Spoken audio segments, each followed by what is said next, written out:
Welcome to day 3 of the 2024 Milwaukee Film Festival presented by Associated Bank.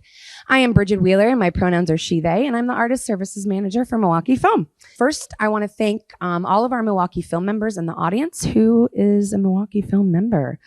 Ooh, look at that. Okay, thank you.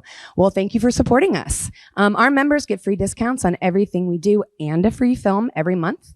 And they make everything we do for our community possible, including the panels that you will experience throughout the festival this year. And quick plug for the panels tomorrow. We are going to be moving right down the street to Pomona Cider, and we will start at 1 p.m. with current issues in documentary filmmaking with producer Laura Tatham from All We Carry, Jules Roscom, director of Desire Lines, Ruth Lightman, the director of No One Asked You, and moderated by the incredible Haiti Souffrant, manager of filmmaker programs at Cartemquin Films.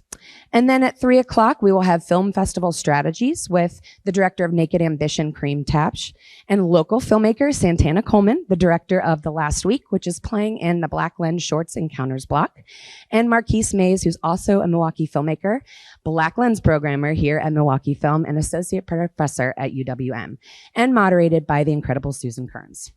We also have panels next weekend. You can go online to mkefilm.org to find out about what we've got in store for you next week. As a reminder, on Saturday, we will be back here, and then Sunday, we'll be back down at Pomona. Now, enough from me, and I will hand it over to the incredible Katie Howell, an esteemed board member here at Milwaukee Film. Thanks. Welcome, everybody. Thank you so much for coming out on such a beautiful day. We have a very interesting group of people here for you today that I'm going to introduce now. It's going to be a lot of content. And first, I think this Forbes McIntosh from Madison.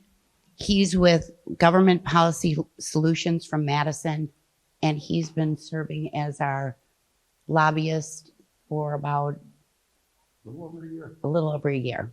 And we found Forbes with our partnership with the National Association of Theater Owners, who's a partner, and he's their lobbyist too, and it's been a great partnership. And Melody Behan,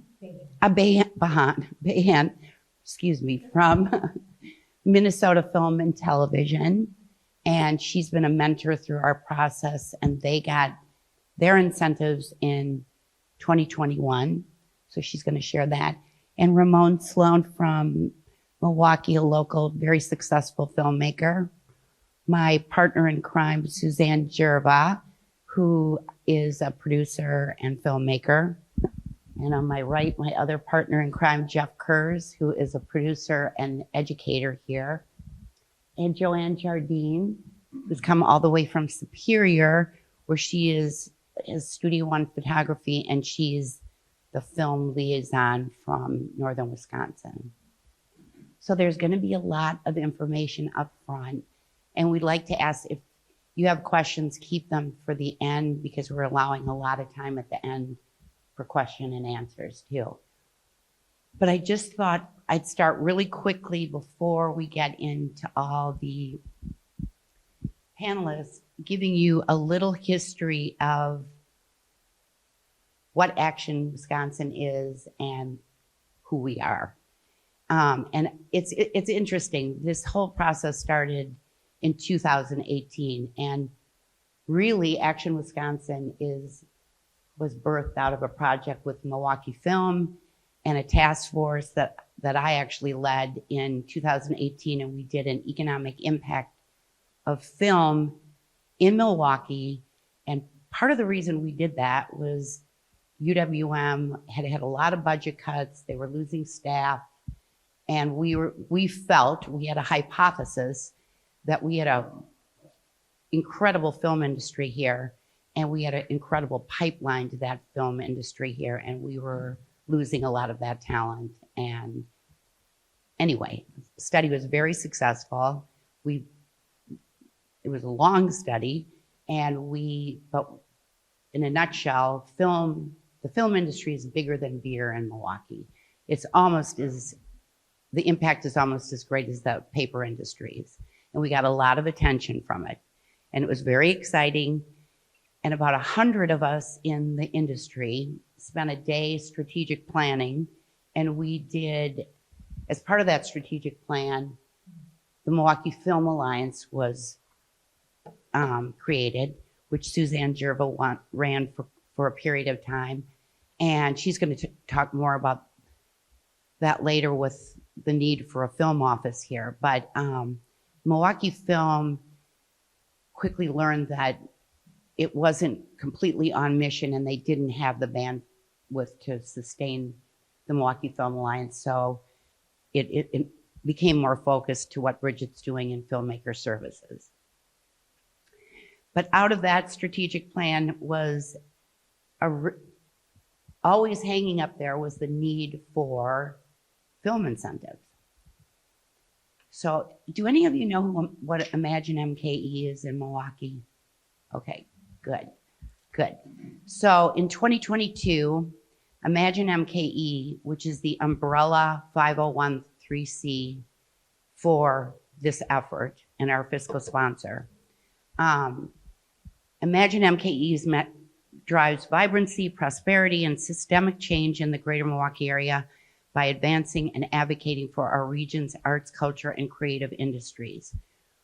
We realized at Imagine that if we're going to show legislators that investing in the arts is good business for economic reasons, not just aesthetic reasons, the best way to demonstrate that is through film, because it would demonstrate the fastest return on their investment. So we got behind this effort, film incentives. Now we have a new task force, and Milwaukee being the only city its size without an Office of Arts and Culture, Milwaukee being 49th or 50th, depending on in public funding, Wisconsin is also one of 5 states without a film office and one of 10 states without film and TV incentives. So this task force and my partners in crime, we hired this amazing lobbyist that has served us brilliantly in the last year. Then we hired an amazing agency, Northern Ground, who created, they're a outstanding digital agency here that created the website for us to help us build the statewide coalition, advocate, and keep social media around this, why we keep building. And then we have, and if you haven't seen the website, it's actionwisconsin.org. We have postcards in the back with that you can access. Please take those with you. And with that, I am going to pass to Melody to tell us what. Oh, I'm sorry. I'm sorry. I'm nervous. I hate public speaking. Hate it. I'm going to pass to Jeff Kurz, who's going to talk about the importance of film incentives. Then Suzanne will talk a bit about the film office, and then we'll hear from Melody for Ramon and Joanne. Thank you. Thanks, Katie. So I'm going to be very brief because there's a lot of information to get out today, and we've got limited time. But there are 3 goals of these bills that we're going to be talking about today, and one of them is to create and retain jobs in the state of Wisconsin, and we mean statewide. I mean, Joanne will talk to you about what's going on in Superior, Wisconsin, way up in the in the northern part of the state. But the story that I tell is that the last movie I produced here, Deep Woods, I had one of the best crews that I've ever had in making movies, and some of them are in the house today. But a lot of them, and if I shot that same movie again right now, I'd have a really great crew, but it wouldn't be the same crew because a lot of them have left the state. They've moved to Los Angeles, New York, and Chicago. And we need to stop that because we have a great training ground, both at UWM academically and practically with the amount of production that happens here. And we need to create an environment for people to actually stay here and be able to support themselves because they want to live here, they want to work here, and they want to pay taxes here, right? Well, I don't know if anybody really wants to pay taxes, but they do pay taxes, right? The other thing is that We want to, so create and retain jobs, boost local economies. Anytime a production comes into an area, the economic impact on that community is it's astronomical, really. When Top Chef was here last fall, just alone they estimated that they spent $4 million on hotel rooms between Milwaukee and Madison. Okay, now one of the things that people don't really think about, because that's a lot of money, right? But one of the other thing that people don't really talk about is the amount of sales tax on $4 million. I mean, just in that alone, going into the state's coffers, it really pays for itself in terms of the amount of production and the incentives that the state would give back in this program. And the third thing is to promote state tourism, right? Because we live in a beautiful state, and frankly, it's kind of untapped. I mean, you don't really see it in movies because productions don't really come here. So we want to be able to create a situation where not only do communities benefit from this while the production is in their area, but after they leave, ideally people will come here just as they're doing for Top Chef.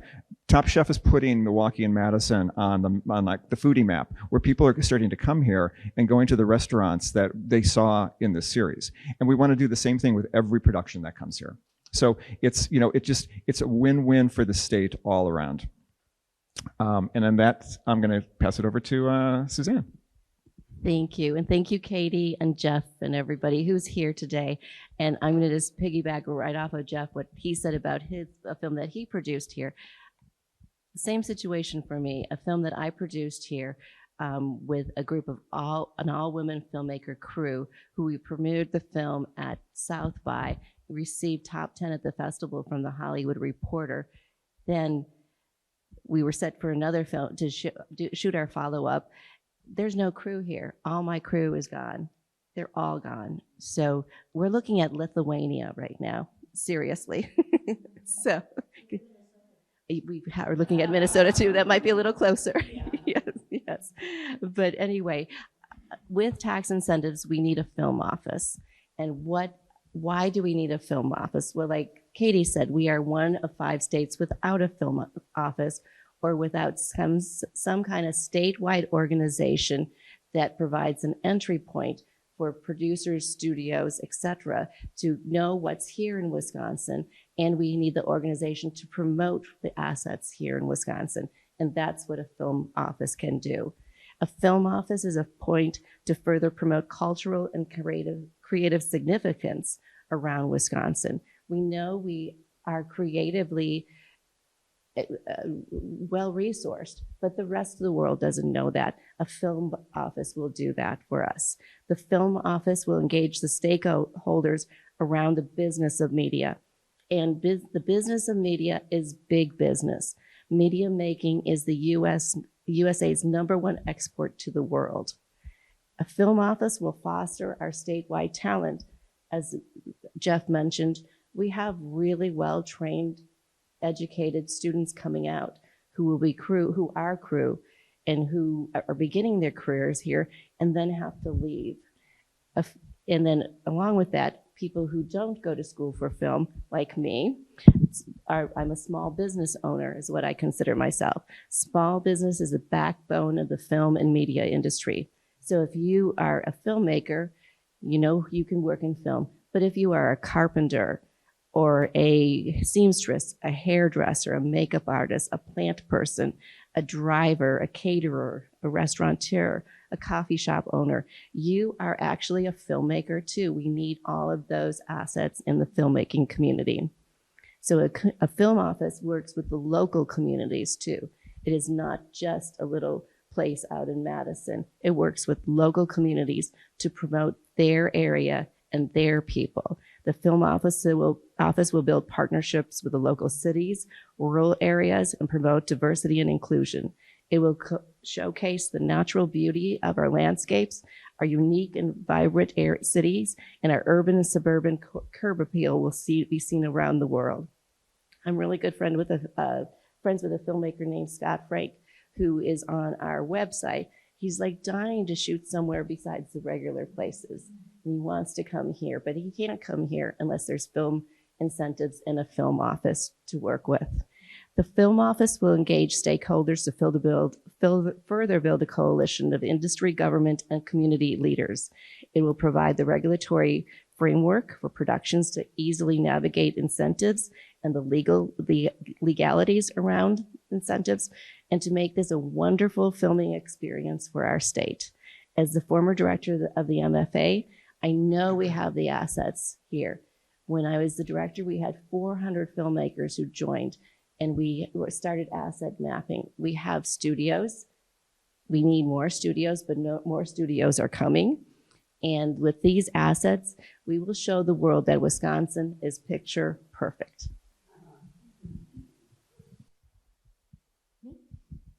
Hi, thank you all for coming out, and thank you for having me. I'm so excited to be here.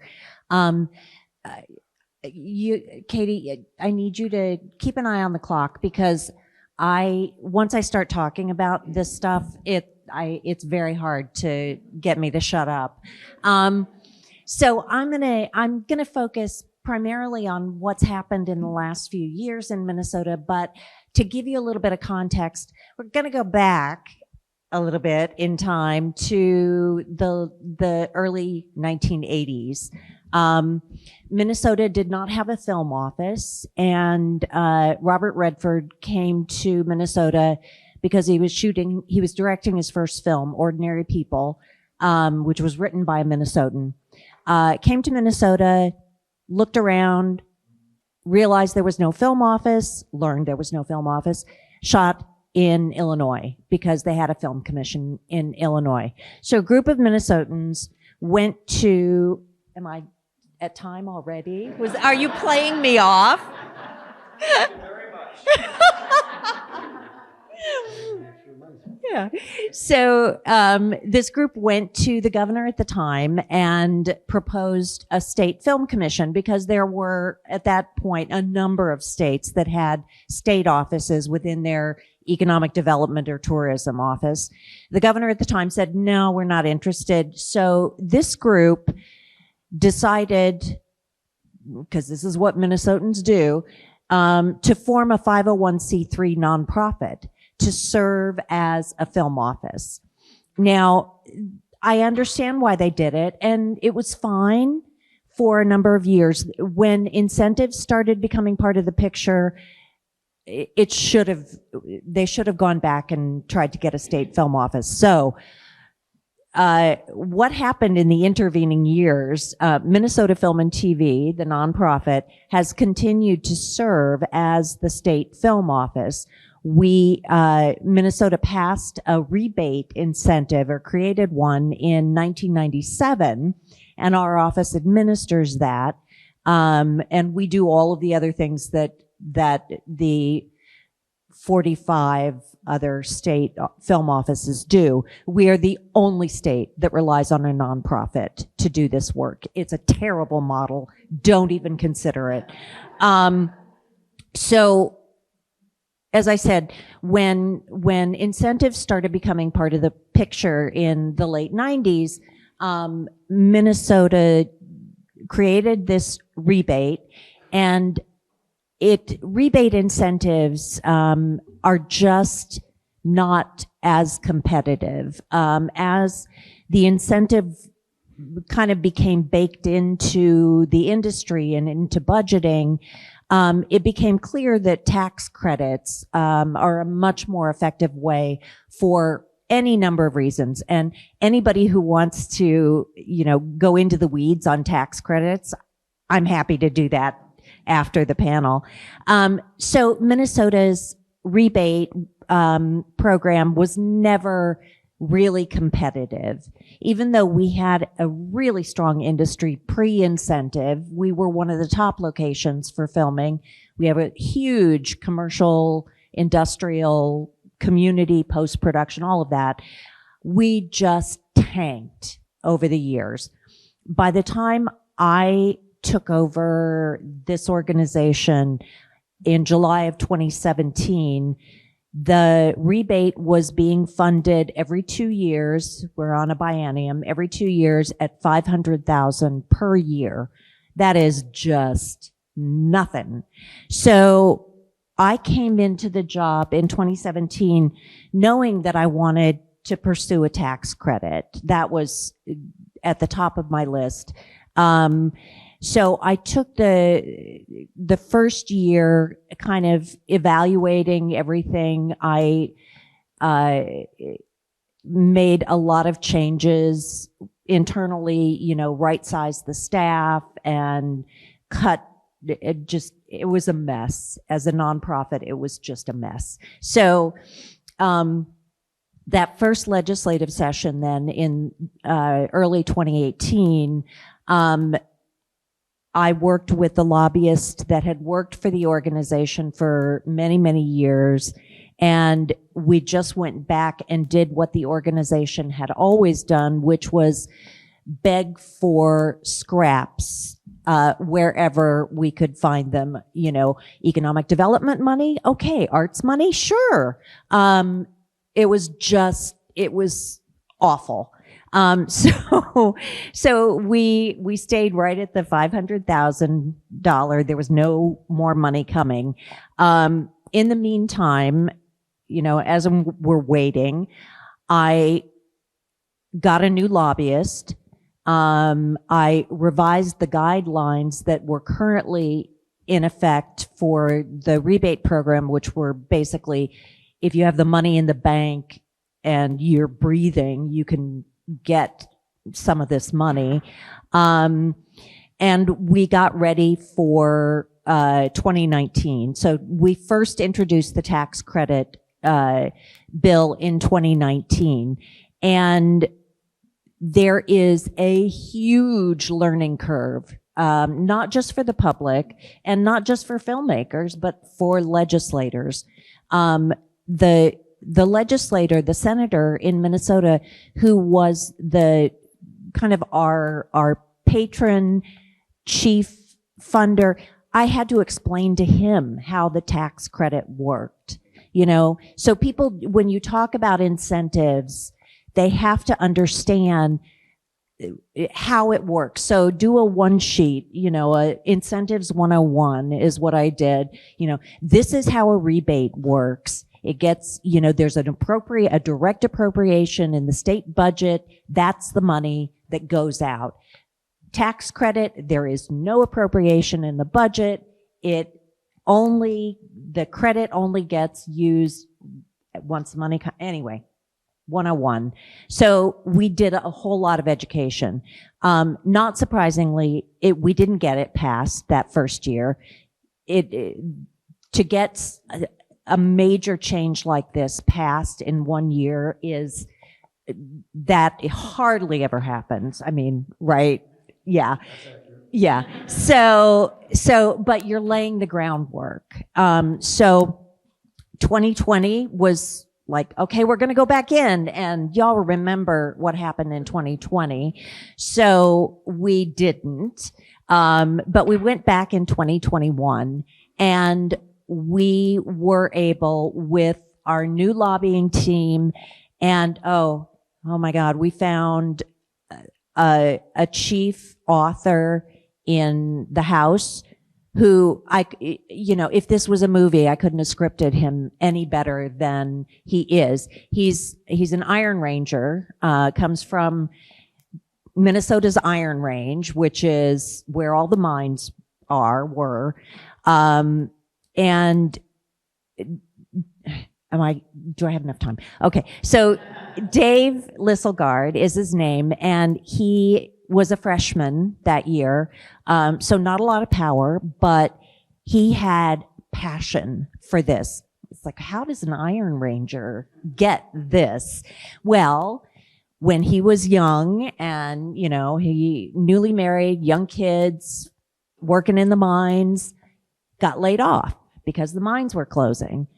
So he went to college and had to take a theater class as part of one of his requirements. And the theater professor required everybody in the class to go volunteer or try out to be an extra for a film that was shooting called Oh my God. North Country, which was based on a true story of a woman, the first woman in the mines. And so he reluctantly did it because he didn't like the way union miners were portrayed, which was accurate. He went to be an extra. He ended up doing a great job. They gave him a speaking role. And now if you look at the poster for the movie, you can see Representative Lisselgaard's head right behind Charlize Theron in the movie poster. But the point is that this experience showed him, a former miner who knew nothing about the industry, what the industry can do for not just individuals, but a community, because they were shooting and bringing money and attention to a community that had been devastated by the closure of the mines. So that kind of story resonates. Anyway, so we go into 2021, Lisselgaard convinced the Speaker of the House to go to Los Angeles with us. And so that the first day I was in an Uber with the Speaker, and she said, I don't know why I'm here. I don't get this. I don't understand what I'm doing here. I'm only here because Lisselgaard, really pushed me. And by the end of the day, she's sitting in the back seat with me going, we got to make this happen. We got to make this happen. How do we do it? Charting out a plan. So we got the Speaker on board by getting her to sit down with HBO and Disney and, the money people, not the creatives, the money people, and really understand what the impact could be. Just a few more minutes. I feel like I'm going over. So we went back in 2020, in the 2021 session, we were able to get the a transferable tax credit passed. It was way, way smaller than what I wanted, what would be effective. But it was more important to get something on the books and know that we could go back. So they passed a tax credit with a cap of $5 million per year, which is teeny tiny in the world of tax credits, and a 4-year sunset. Also really bad. No series is going to look at a state with a 4-year sunset, because they want to know that your program's going to be, ongoing. So we took it. We were happy. What that brought us was a number of very small films and TV projects. By small, I mean, between 1.5 and 3 to 4 million. A lot of them shot up north, which Joanne can talk about because, they shot in Duluth right across from Superior. But we were not getting the attention of the major studios, big projects that we want in order to really create a workforce and rebuild the industry. We went back last year, 2023, and we were able to, the work that we did educating paid off because we went back and asked for an expansion. We got $25 million annually and an 8-year sunset. So, and there was we didn't have to explain to the legislators again what we were trying to do. They got it. So this year we are back. I'm testifying in the Senate on Monday because we are finally trying to get a state film office opened within tourism. We will get this done. And this jank-ass nonprofit that we've been running for all these years will sunset and go away. So, okay. I have so many other things to say, but I'll stop talking now because, yeah. All right. Oh, I'm up. Yeah. Okay.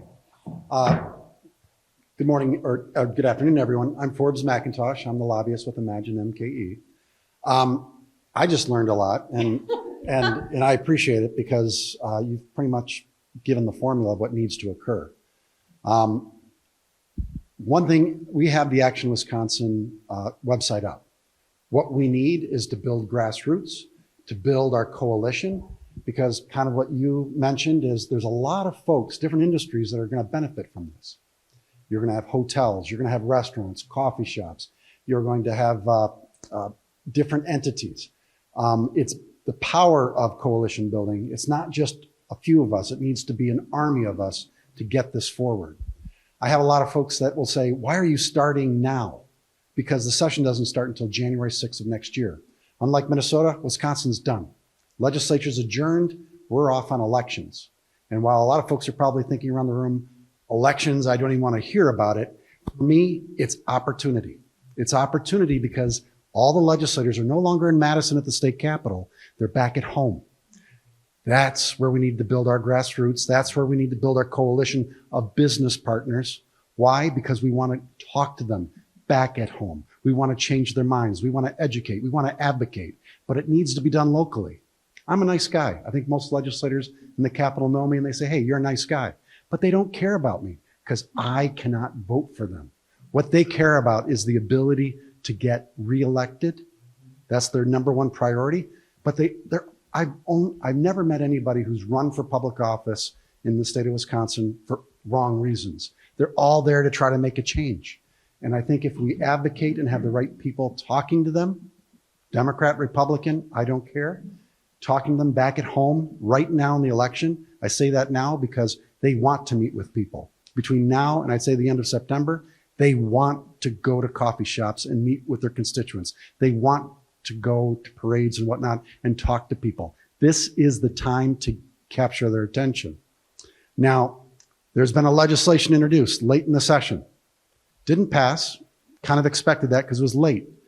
But the reason it came about is because while I was walking around the building, Representative David Armstrong and Representative Calvin Callahan from Rhinelander and Rice Lake, Northern Wisconsin legislators, Republican, were both working on different bills to introduce because they both had this idea in Northern Wisconsin that film production incentives are necessary. They were both approaching it from two different ways. I called Katie and the team and I'm like, you've got two legislators already working on their own on this. We need to get before them to make sure they can help draft it the right way. And then in that discussions, we came up with Senator Julian Bradley. He is a huge advocate for this. Why? Because he used to live in Atlanta, Georgia for a while, used to be on the pro wrestling circuit. And guess what? He saw what's going on in Georgia and thinking we're missing out. And I think he and others realize we're missing out from an economic opportunity. But I think others would also say it's an opportunity. Wisconsin has to sell itself. Tourism, economic development. I represent a lot of different folks. All I'm hearing are people upset that we can't find enough people to do the jobs we have available in Wisconsin. I'm not saying this is going to solve it, but it's an important piece of the puzzle. We need to market Wisconsin, not just for tourism, but we want people to move here because this is the great place to live. While there are layoffs going off in major cities on the East and West Coast, we want them to move here and Minnesota. Being nice. But we have an opportunity to market this state, and I think this is a key way to do it. It's not the silver bullet, but it's a key part of the puzzle that's going to make it happen. Now, I have listed here the other legislators. We have a bipartisan bill, but I want you to notice the three lead authors are Republicans from Northern Wisconsin, and you've got Democrats, but you're not seeing a huge focus on either Dane County or Milwaukee County. Why? That's a good thing because we're seeing legislators from all over the state thinking they want to do this. And you were talking about the Iron Ranger, and I forget the representative's name. Lisselgard. I call those champions. Why? Because they go fight for your cause. They go make the difference. They believe in it. We've got three legislators here that believe in it. We've been talking to other legislators and finding out other people who've gone to film school and maybe didn't continue in that. Why? Because there was no opportunity in Wisconsin. Senator Larson was telling me how he went to school in film. He has a lot of friends still in it, but none of them live in Wisconsin. We need to change that because you have a school that is graduating these folks. By God, we should be trying to keep them right here in Wisconsin and create economic opportunity. I don't know how far you want me to go on this, but to get anything done in the legislature, we have a full year to ramp up to January 6, 2025, when it's kind of the shotgun start of the new legislature. How do you do this? Grassroots, coalition building, important, but it's meeting with the leadership, influencing them or working with them to see the benefit of this. And these are our four leaders, Democrat and Republican, minority party, majority party, that operate the state legislature. You never know, we're coming up to the 2024 election. Things could change. But these are the leaders in Wisconsin. This is the Senate Republican leadership that are in the majority today. It doesn't show up, but the president, pro tem, Senator Pat Teston, he's one of the co-sponsors of the bill. So is Dan Fine from the Fond du Lac area. When you look at this, Senator Chris Larson from the Senate Democratic leadership. On the Assembly, these are our leaders. On the Republican side, if it has an asterisk next to it, that means they're not running for re-election in 2024. This is our Democratic leadership. These are the committees we care about. I show this slide to everybody I work with because they need to understand while there's all these committees, there's only a few that really matter. In our case, it's going to be 4 of these 5 committees because our bill is going to have to end up going through all of them next year. And I think for next year, it's probably going to be both state legislation, a separate bill to deal with the policy, because in divided government, which we have and are going to continue to have, no one trusts each other. So policy has to be done in a separate bill in Wisconsin right now, and then funding has to be done through the state budget. When one party controls everything, usually that budget bill can get filled with a lot more policy. But right now, there's no trust factor because of the veto power. But this is the Senate Committee on Agriculture and Tourism. This is where the bill currently is. 2 of the members are co-sponsors of the bill. Assembly Committee on Ways and Means, all tax credits have to go through here. John Mako, who's the chair, has announced he's not seeking re-election, but I wanted you to kind of notice these folks. I know this is kind of inside baseball and a little overwhelming. I'm sure we can put a lot of this on the website, but this is what I'm strategizing on, what we're strategizing on, and where we need the help of you and others, not just in Milwaukee, but across the state, because all that matters to a legislator, they want to hear from people that they represent. All politics is local. Joint Committee on Finance, again, Pat Teston, who's one of our co-sponsors, is on there. All right. State budget, I won't bore you with all this, but while most people think of our state budget process beginning next year in February, it's already begun. Behind the scenes, people like me are already working with the state agencies, already working with legislators to talk about issues. Because what most people don't realize is the governor requires the state agencies by law to submit their budget requests to the Department of Administration by September 15th of this year. There's a lot of budget going on already and throughout the year. You, the public, will only see it in February of next year, but there's a lot of work that went into it. So when you're working any issue, it's important to start early. We're starting a year in advance to build up, to build the infrastructure, to build the support, so that on January 6th, we can hit the ground running. These are important dates, election dates. Why? Because if you're an elected official, your most important your priority is getting reelected. And August, we have primaries. November, we have our general election. All 99 assembly seats in Wisconsin are up for reelection. Half the state Senate is up for reelection. These are important times to be having these conversations, and that's what we're planning to do. And it needs to be individuals, and it needs to be coalition partners. Then I'll leave it at that. Thank you so much for. I get that that's a lot to absorb, and before I pass to Ramon, I just want to piggyback on what Melody and Forbes has said. The bill that is proposed right now that didn't pass this session, the nuts of it and bolts of it are, it's a $5 million cap and with a 2-year sunset. And there is a request for a film office in it.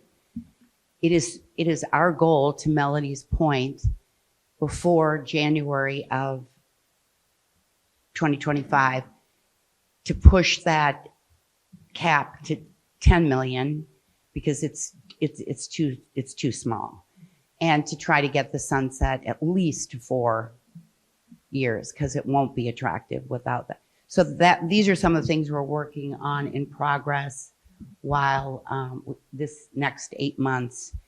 But what is so exciting, and you can't emphasize this enough, this is what we've got to work with, and you've got to start somewhere, and you can always expand on it. So it is an incredibly exciting opportunity, and we're getting a lot of interest, particularly with this bill proposal. Just want to give a little more context. And I'll pass to Ramon. Thank you, Katie. How's everybody doing? I'm Ramon Sloan with Swift Motion Pictures. And I kind of want to start just by going into how I got into the film space. Prior to me being a producer, I was an author. And some of my first films were adapted from my books that I wrote. So the first film that I shot was Circumstances, and I actually shot that in Michigan. Why did I shoot that in Michigan? I shot it in Michigan because this was around 2016. I shot it in Michigan because I wasn't really familiar with the film community here. As a lot of you know, Milwaukee has a very small film community. A lot of us know each other, but at that time I was very like closed out of the community. I wasn't familiar with it at all. So I had a friend who invited me up to Michigan to help me produce this film. I went there, we shot the film, came back to Milwaukee, got it together. It took me about 2 years to get it out because I was trying to find distribution and things like that. But we ultimately did it, premiered it at the Oriental. It was a success. The film was released, and but prior to its release, I was able to connect with an editing company here, Independent Studios, and they have been very instrumental in assisting our organization on moving forward with a lot of our projects. I won't go into that, but that was kind of like my first introduction into the community here. And why did I say that? Because I think that us having film communities and us having an ecosystem, a strong, robust ecosystem is very important for any type of industry to thrive. So with going back to that, I want to go back to, that was my first film, Circumstances. So fast forward to 2020, we shot Circumstances 2, and then we went on and did another film called Untangled, and then we shot Circumstances 3, and then we shot Circumstances 4. Yeah. So I believe. Now listen, a lot of my colleagues, you know, they were like, okay, well, you're gonna keep doing these Circumstances movies. But one of the reasons why we did it was because every time we would release a new installment to the series, it would drive sales for the other films. So that's why we did that. But anyway, not to keep going on with all our films, but we end up ultimately right now, I think we at 14 films. And we have 8 streaming, and we have about 3 or 4 in the pipeline that's in post-production that's going to be released this year. And we starting another film next week that we're shooting Monday. So, you know, we've been very blessed to be able to build, you know, this situation. Now, why is that important to what we're talking about? I think it's important because let's talk about the tax incentive situation, right? and let's kind of talk about how that could assist us in moving forward. So as I said before about how we have a small film community here, I believe that the tax incentives will be a situation where it could help the community thrive, not only for my company, but also for other producers, for actors, for grips, gaffers, audio technicians, anybody in the film industry that's involved with that industry here in Wisconsin. I think that it's only going to assist all of us to be able to grow. We can share resources. We can employ more individuals. One thing in particular that I really love doing is I love to bring actors on, and especially when it's new actors, right? You know, one thing that's special to me when I see a lot of these actors, they don't really have opportunities here. So when you can allow them the ability to be able to showcase their talents and actually get the reactions from people at the premieres, the audiences, when we release these films, I get a personal joy out of that, right?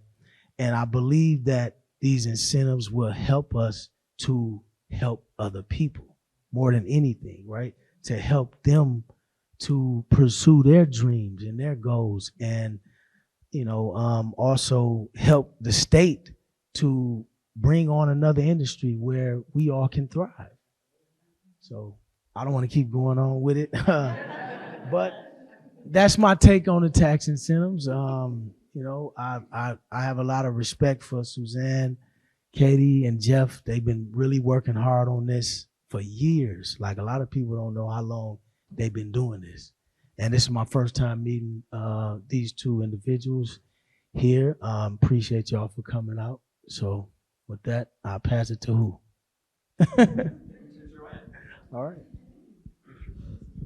Is it on? You hear me? Can you hear me? Yes. Okay. So I'm Joanne Jardine. I am a photographer from my own Studio One Photography in Superior.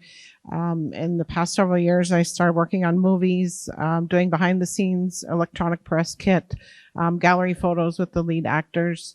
And I'm from Superior, and we did not have a film incentive until 2 years ago, and I'm proud to say Superior is maybe the only city in Wisconsin with a film incentive.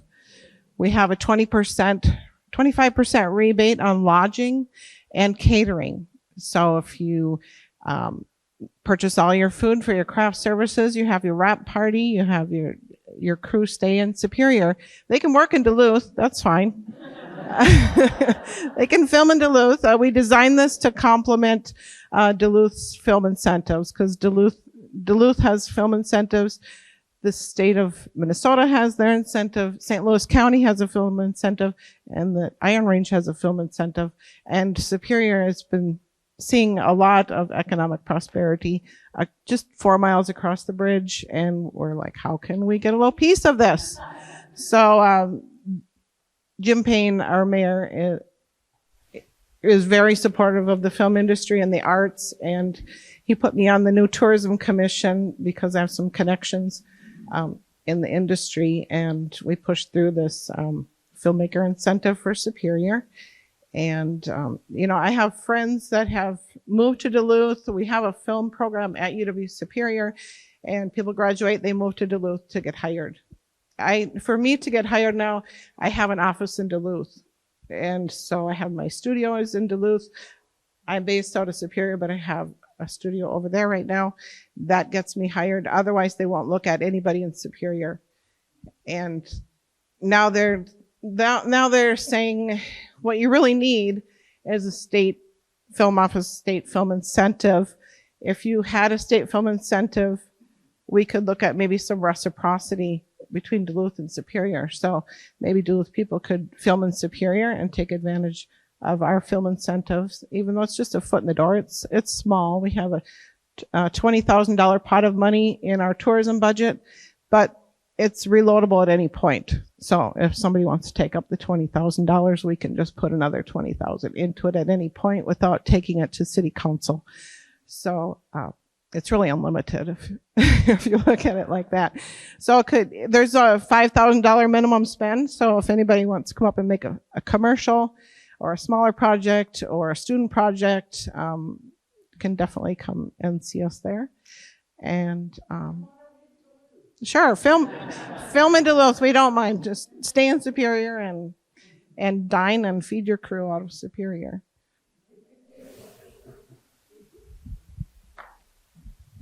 I just want to piggyback on Joanne that for filmmakers, and I'm sure you know that if you've done this, that having stackable rebates like Superior offers is really attractive. And the mayor, Cavalier Johnson, and the county exec have been very interested and actually reached out about doing a stackable incentive in Milwaukee, which we will pursue further when we have a little more bandwidth. We're going for the big incentive first, but that's another opportunity. But I also want to stress that it is really critical for this bill to be successful that it doesn't look Milwaukee-centric or Madison-centric. And I'm looking, we'll say this again in the conclusion, but you all have networks throughout the state. The more you can get them to support this and contact their legislators, it'll be huge. It is a bipartisan bill. It's a win-win for everyone. It's 25% of something instead of 25% of nothing. Everybody wins. And the tourism piece is huge. I love what Superior's done. Charlie Behrens is a spokesperson for our effort, and I think hopefully you've seen the trailer in the Milwaukee Film and on our social media, but Superior hired Charlie Behrens to be their spokesperson. He just kills it. But now we would really like to open it up to question and answers, because I know this is a lot of information. So do you all, yeah.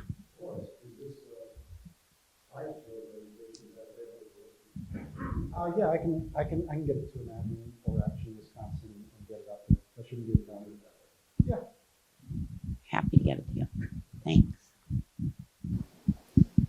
Even though my film, I would say my expertise in creating slides isn't that good.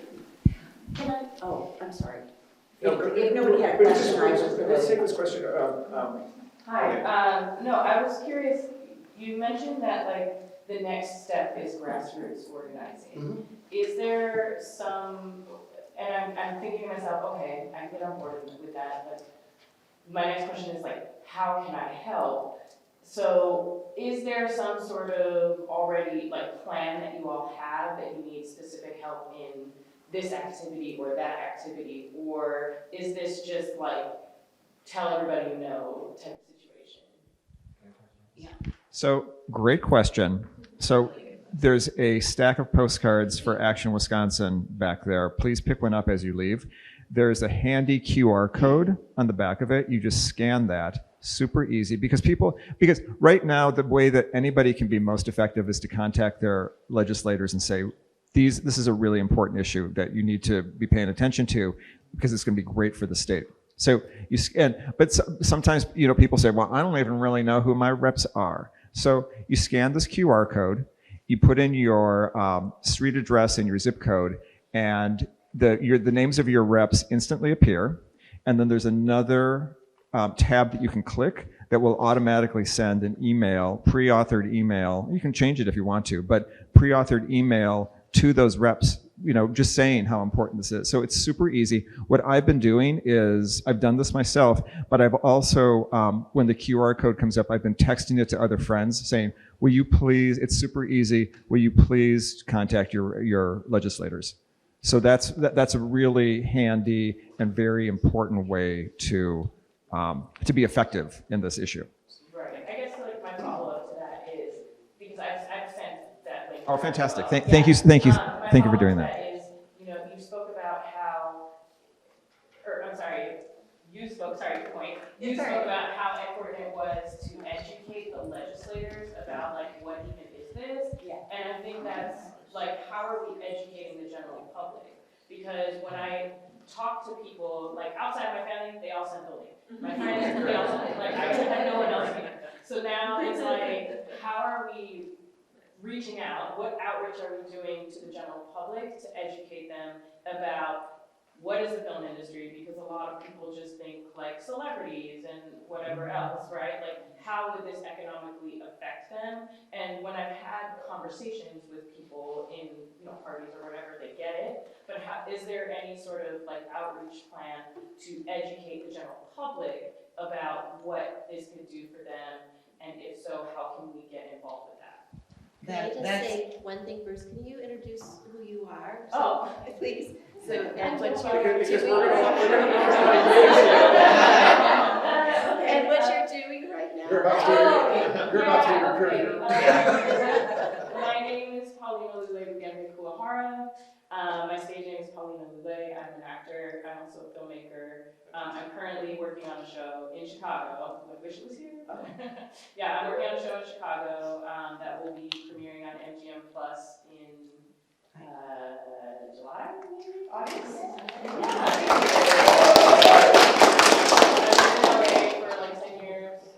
Did a lot of acting work there, made a bunch of films over there, and I moved back to Milwaukee because I want to also be a part of getting the film industry going here. I love my city. The only reason I left was because opportunity wasn't here, and I want to create opportunity here for others as well. So I am at your disposal.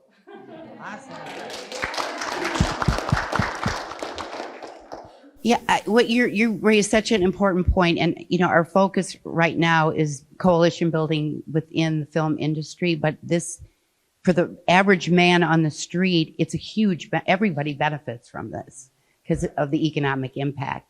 So maybe we can explore with you how we can expand that. But the other place you can really help us is we need to have the grassroots coalition. But we've been working in-house with a small team to build partnerships, and that was very important, I know, for Minnesota, like having NATO, the National Association of Theater Owners, SAG, IATSE, the Teamsters, hotel and restaurants. We're working on getting the Tavern League. We want guilds like carpentry. Any connections you have to that we can secure any chambers, like we have Kenosha Chamber of Commerce that's endorsed us. What are Actually, one thing that you should also think about, because you're looking at a transferable, right? So what's the market for that in Wisconsin? What are the Wisconsin corporations that are going to buy that tax credit? Because they're the ones that are going to be supporting it. So transferable tax credit means that, you know, the filmmaker, the producer gets a tax credit certificate to use on a future tax liability. If they don't have a tax liability, they can sell that to somebody in Wisconsin who does. Normally, those are bought by corporations. It's a beautiful thing when, that's how it works, and it's legal. So in Minnesota, you know, Best Buy, US Bank, the corporations that are headquartered, Target in Minnesota, buy tax credits, low-income housing, historic, film, and use those to offset the taxes that they owe. So go to those Wisconsin companies that are going to be eventually buying those credits and get their support now. And by the way, I'm glad that you bring this up because, do I need this? Okay. I'm glad you bring this up because the Kohl's Corporation, which does, you know, the department stores, they are based here in Wisconsin. And according to a recent New York Times article about tax incentives, they were listed as one of the companies that buys. Exactly. So that's, yes, exactly. Yeah, Stacey. On that and that, because there's the film aspect of this, but then there's also the corporate and commercial aspect of this. And so, I guess it would just be great to understand, like, what are you guys doing to kind of help the brands in town, the brands in state, to understand what tax incentives could do for them? And then also, how can we help our people and our friends understand what this could do for the commercial? Because the commercial is really what will build the base of talent for the films to come here.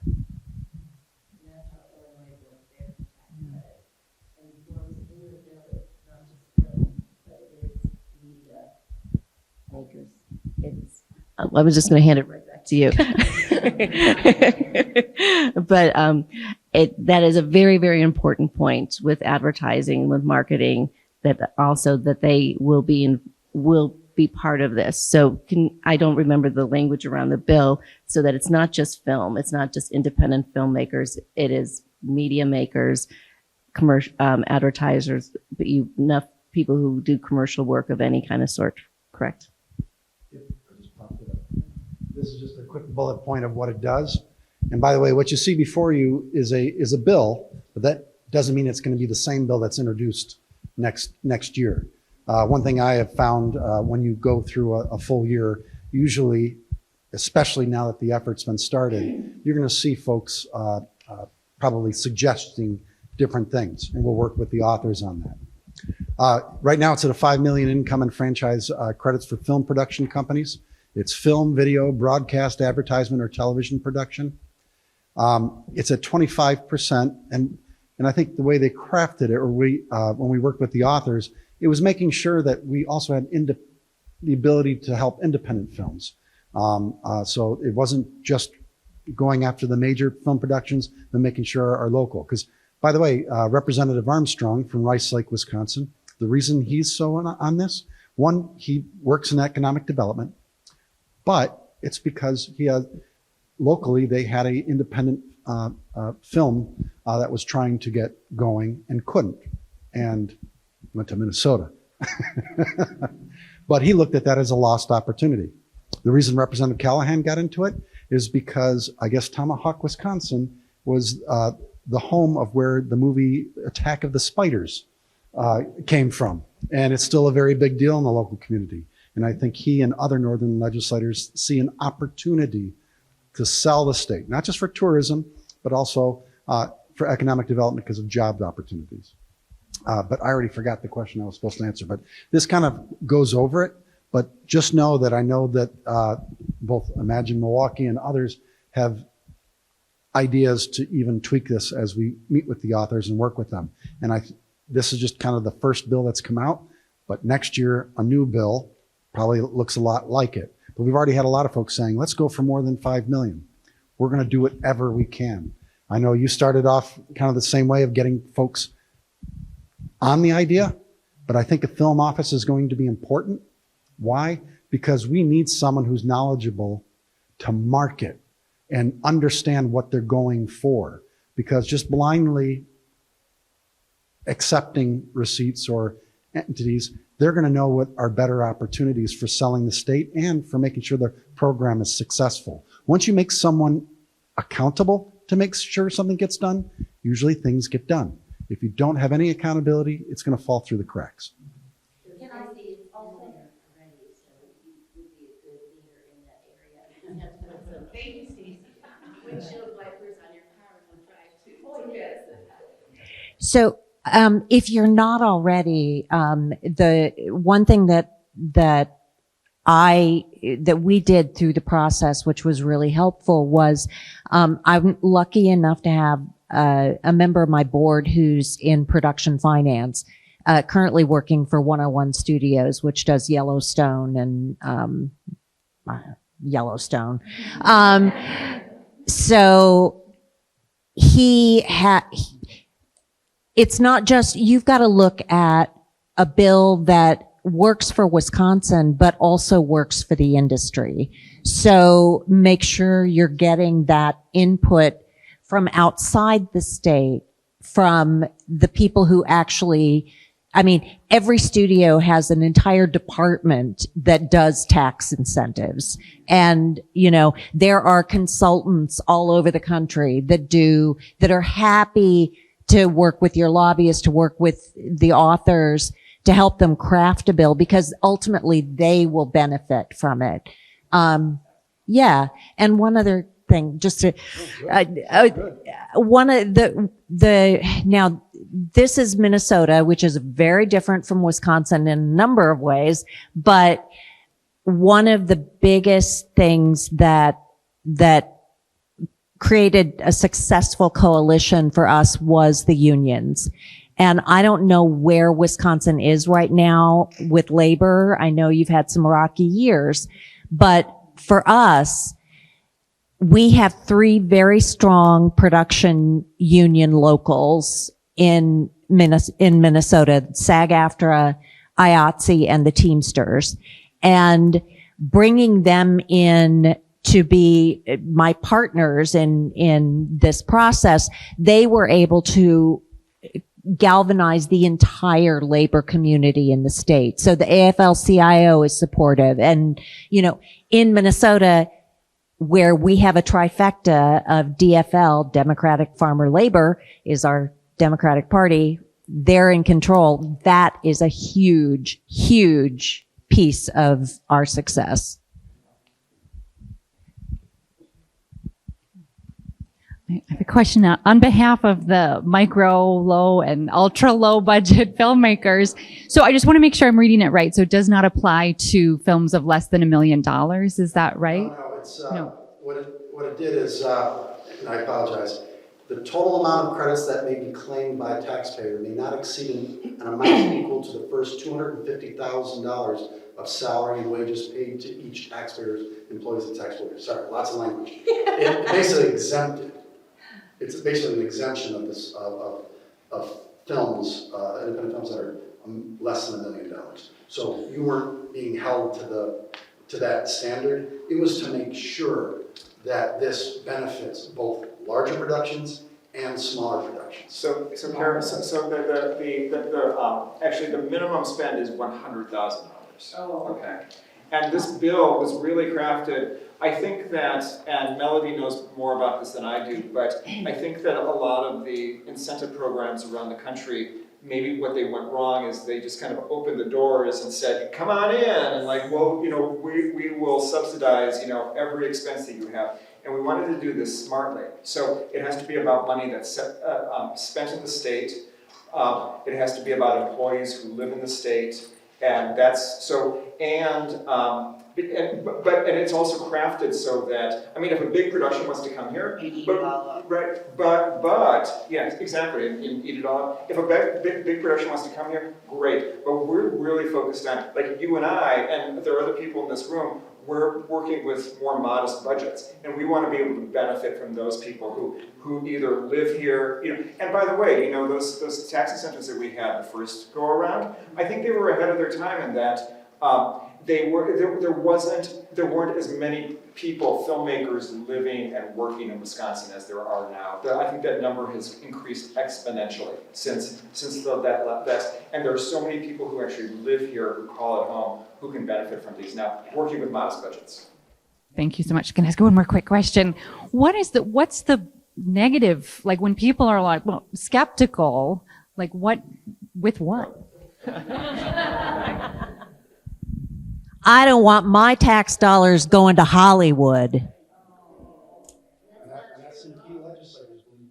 Absolutely. So, and that's where labor came in for us, because we were able to tell the story of local blue collar workers, an industry that you can start, that you don't need a college degree to get a start in, and you can work your way up to a union job, to a better than middle class living. The money that the state invests, or the credit that the state invests, stays in the state.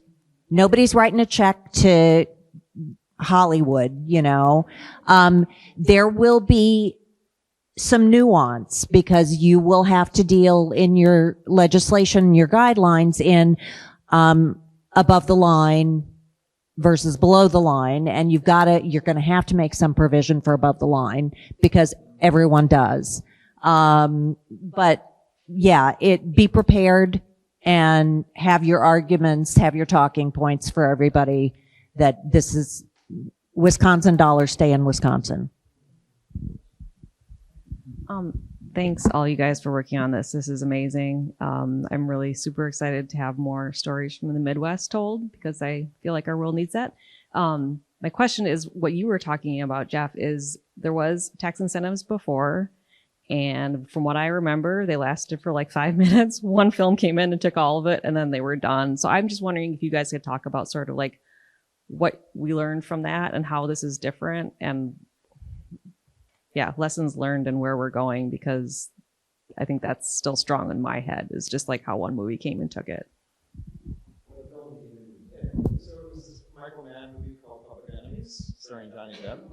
And listen, it's my understanding about that. First of all, big budget Michael Mann movie from Universal Studios. It's my understanding that, and by the way, they were here for all of 2 days, right? I mean, they were in Milwaukee. And then they went up to, okay, right, exactly, in the Rhinelander area. Little Bohemia, that's what I'm thinking of, yeah. And it's my understanding that they did a side deal with the state. The state did a side deal that was maybe outside of the incentive program. And then it became very political, right, with the governor at the time. Who was like, this is a big budget, as Melody was saying, this is a big budget Hollywood movie. We're writing checks to Hollywood. We shouldn't be subsidizing Hollywood. And this is bad for Wisconsin taxpayers. So that's the reason that we want to do this very smartly this time and focus on any money that's spent in the state, with businesses and people who actually live in the state.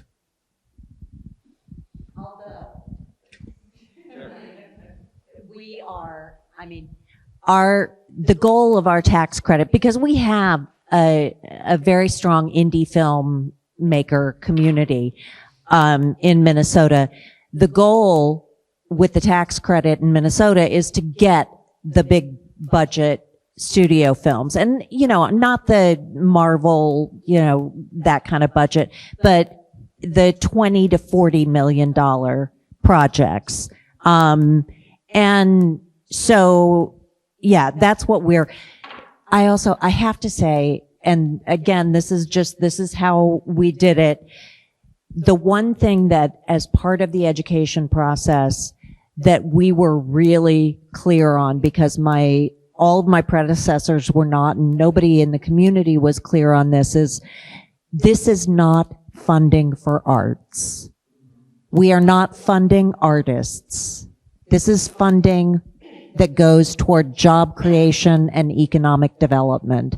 Because, forgive me, all of you filmmakers and artists who are here, but you all are the first to go. And we know that. So, that's it. I have two questions. The first one is, much as Illinois has a part of their tax incentive that goes for diversity, equity, and inclusion, is there anything in the bill right now that is going to do that for the hiring purposes? And the second part is, for anyone on the Imagine MKE panel or group, are any of them, have they ever been below the line workers on a crew? Or have they only just been above the line? Because there's many below the line workers here in the state who work on actual broadcast TV, whether it's news or a television show that comes to town, or a lot of commercial work, or what has been very popular lately is the streamers will bring people through to film what we like to call a murder doc and that sort of thing.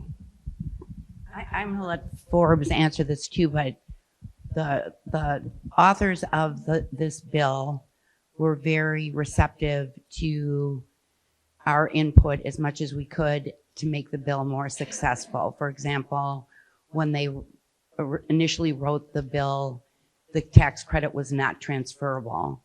And we were pretty loud about the fact that it's dead in the water if it's not transferable. And we made a lot of suggestions with rationale to try to get in this bill. And one of those things was language that would give extra credit to people who hire diverse community. Yes, exactly. And so that wasn't accepted this time, but it's all in the, how do we make this better? And that would be an added incentive for doing that above the 25% for projects that are consciously doing that. So as of right now, the current bill does not have that. It does not. But again, when you look at Action Wisconsin, we're anybody who wants to introduce legislation that is going to get film incentives going, we are supportive.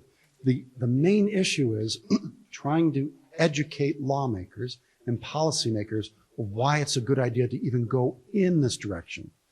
The conversations you're having are definitely important and good, and they should be part of the overall conversation. We have a whole year to try to bring forward something, because it's important to have something on January 6th or shortly thereafter, something to drop. It doesn't have to be one, it can be multiple. I have no idea. I mean, I'm also waiting to see what happens in 2024 in the election. We might have a different kind of legislature, don't know.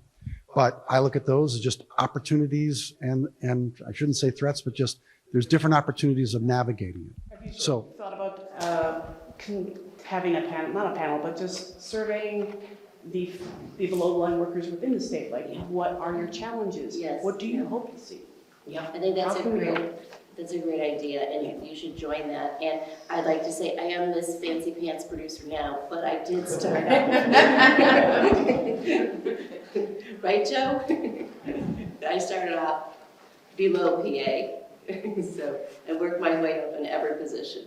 And it's very, very important. Below the line is extremely important, and is the part that makes the industry churn and turn. So we are not trying not to have below the line. You have a question over here. Okay, I have two questions. First of all, have you contacted all the businesses that benefited from Top Chef coming here? All the hotels and the people who did catering and the people who drove them around. Have you lobbied all of those businesses to get them involved? And the second question is, what can I do today? I know a few legislators and I know a few other people, but what can we do? What can Pauline and I do today to help out?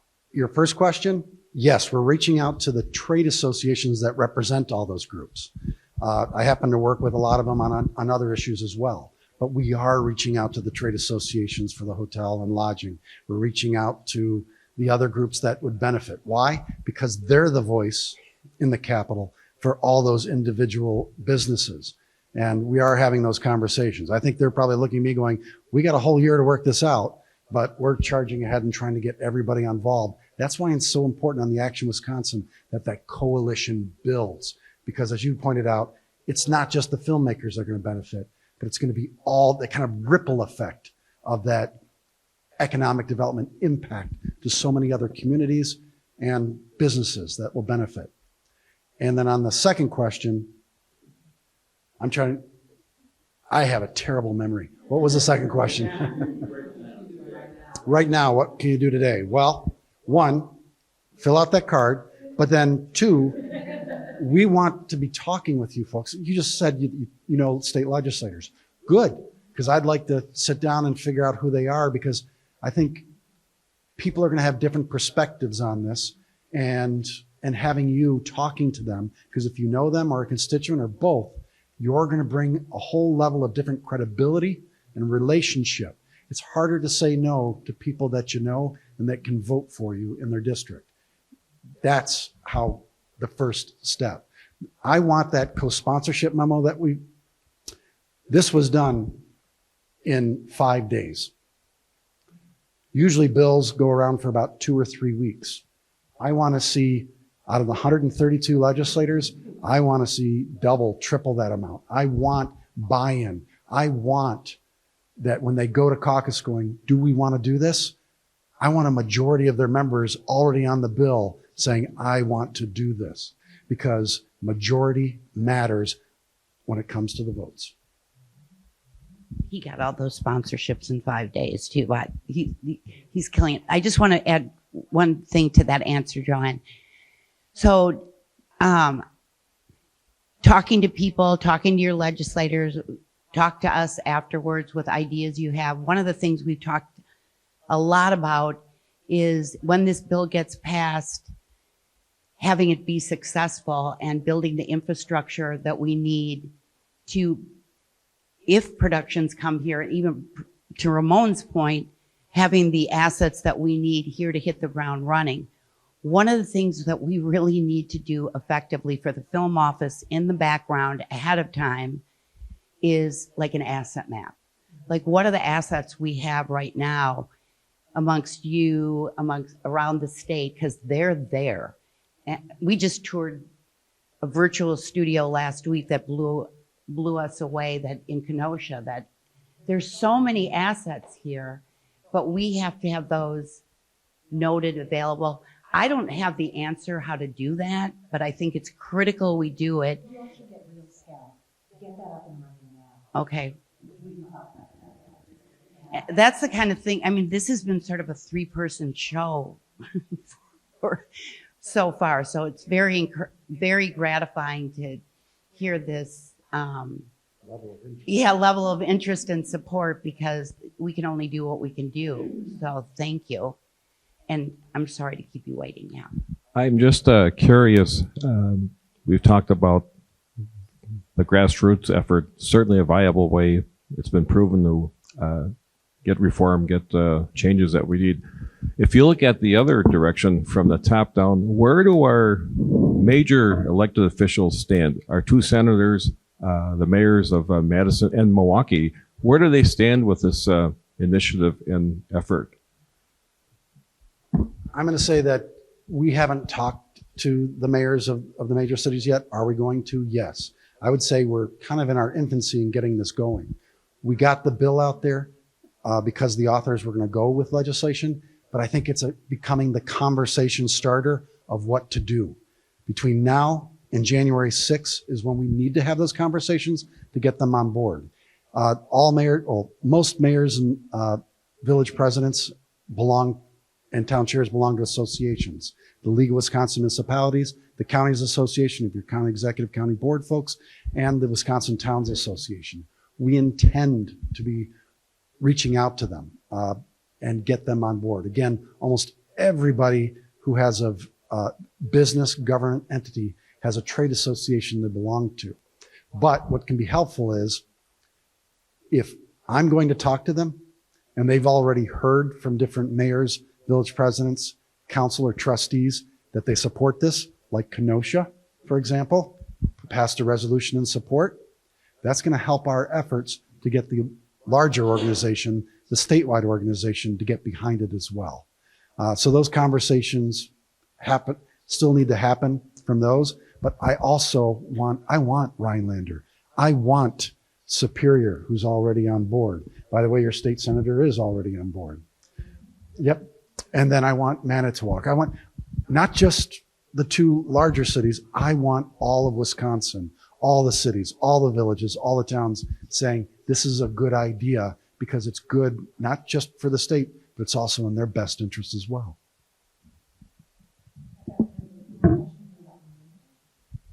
Hi.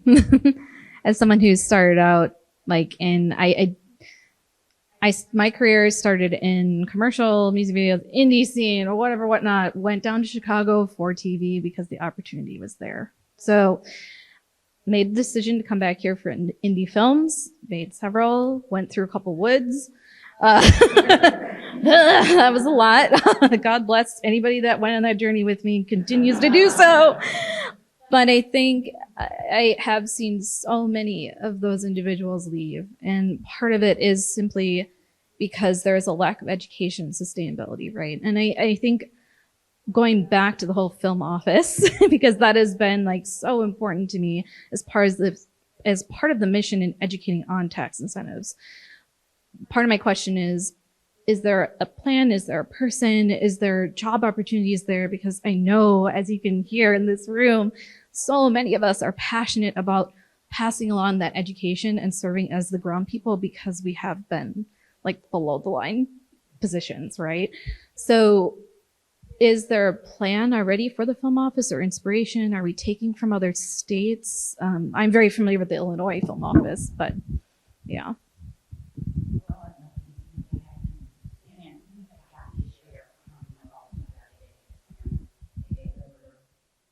Well, I can't speak to what you all are planning to do here, but I can, the way we're doing it, the one thing to know is there is never a reason to reinvent the wheel.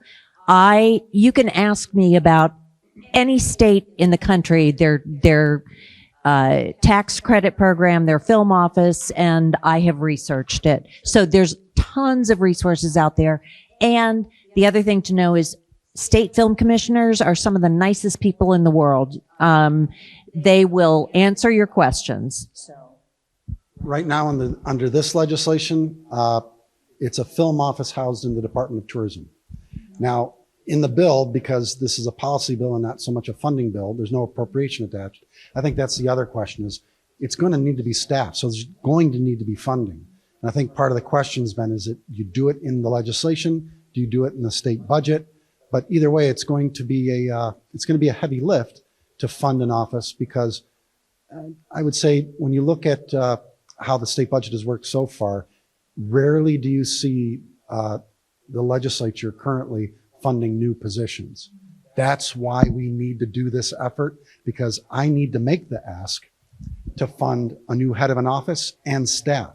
Because if you look at the Department of Tourism today, they're the smallest state agency in the state of Wisconsin. So they don't have the wherewithal. I know we're going to need the wherewithal, but we're kind of at the chicken or the egg. We know we want a film office. We know we want a director. We know we need staff. But I need to have the conversation of why we need to have the film incentives and the office to get to that level of conversation. This bill doesn't cover that. It just says there will be a film office. It doesn't have an appropriation in it. And that's what we're trying to figure out for next year. Is it going to be done in a state budget, which is a separate document, it can be 1,000 to 4,000 pages, or is it going to be done in this bill? We have to figure that out with our authors on how to achieve that. And I think the authors are trying to figure out after November where things sit and have we done our work to get enough people wanting this and championing it to get it over the hurdle. Because that's what this is. This is literally pushing a boulder up a mountain. And by the way, that's what people hire lobbyists to do, because that's our job. But we got to get that boulder up. And this is just kind of the infrastructure for that shotgun start on January 6, 2025. Our last question is right here. Can I just add a quick thing too? So yes, definitely we need people who understand film to be shepherding this through the film office. And when I was at MFA, I think at my last count, 300 jobs came through MFA because no one knew where to go. It was housed in a different place before, and it wasn't by a filmmaker. It was not their fault. But there was no promoting what we had here. So if they would say, I'm looking for a PA, I was like, well, we have coordinators here. We have independent studios. We have camera people here. And trying to push, I would push from getting one person a job to as many people I could get a job. So that's why a film office is important to do that. And again, for lower line. I just have a quick question. Before the election, will there be a list somewhere on the website or somewhere of the people that either they're in Congress now or they are challenging that support our bills, so that we know who to vote for? No, because we're a 501c3. 501c can never say vote for. That is against, and they could lose their IRS, their not-for-profit status. What we can do is identify who the supporters of the bill are. And next year, when we get the bill going, we'll actually have hopefully votes for you to see. But we will never say vote for. But what I'm encouraged by, again, is that list of folks just from the get-go within 5 days saying, I believe in this and I want this. So, but our goal, our hope is advocacy. We need to educate these folks because we need the majority of the members of both Democrats and Republicans going, this is a good idea, we want to make this happen. Because as it works in my world, I don't need just a majority of the legislature, I need a majority of the majority party. Right now it takes 51 votes of the majority party to get something through, or 17 in the Senate. That's what we're, the more we have people all realizing, both sides of the party spectrum going, this is the right thing to do, that's where we get going. So we won't be able to get into the vote aspect, and I wouldn't want to. Our educate and advocate, relationships, credibility, those are the 4 things that we focus on as an organization. Can I say something? Great, yeah, great. The third part of all this, besides having a film incentive and a film office, is training and standardized training and getting people certified to work on the ground level of films. If you do land a couple big movies, do you really have enough crew for 2, 3, 4, 5 movies at the same time? I think getting some kind of standardized training going, workshops in all the communities taught by you people, for instance, where everybody's learning the same basic skills to get them working, because we need to support the film industry as well as enable it. Yeah.